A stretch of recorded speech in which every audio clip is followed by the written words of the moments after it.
দুই রাকাত নামাজের তাশাহুদ পড়ে দাঁড়িয়ে গেলে করণীয় কি? এই ভুলটা আমাদের প্রায় হয়।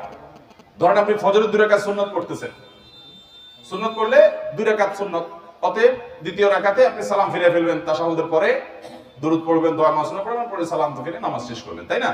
এখন দেখা যায় নামাজে আমাদের মনোযোগ না থাকার কারণে বা অন্য যে কোনো কারণে হোক, দ্বিতীয় রাকাতে আমার সালাম ফেরানোর জায়গা আমি এটাকে চার রাকাত বিশিষ্ট নামাজ মনে করে উঠে দাঁড়ায় গেলাম। কি হবে এখন? এর উত্তর হলো, যদি উঠতে গিয়ে মনে পড়ে এখনো সোজা হয়ে দাঁড়ান নাই, বরং বসার দিকে বেশি ঝোঁকা আছেন, জাস্ট একটু উঠতেছেন, এর মধ্যে মনে পড়ে আমি তো 2 রাকাত নামাজ পড়তেছি, আমার তো দাঁড়ানোর কথা না, তাহলে ওই অবস্থায় আবার ফেরত বসে যাবেন, বসে সালাম ফিরে ফেলবেন, নামাজ হয়ে যাবে, সিধা সালাম কিচ্ছু লাগবে না। যদি একটু উঠতে গিয়েই মনে পড়ে যায়, বুঝেন নাই, বসার দিকে বেশি ঝোঁক আছে, এই অবস্থায় মনে পড়ে গেছে, তাহলে বসে সালাম ফিরে ফেলবেন, নামাজ হয়ে যাবে। আর তায়াতুল কত পড়ছেনই, এবার দুরূদ দোয়া মাসুরা পড়ে সালাম ফিরে ফেলবেন, শেষ। কিন্তু উঠে গেছেন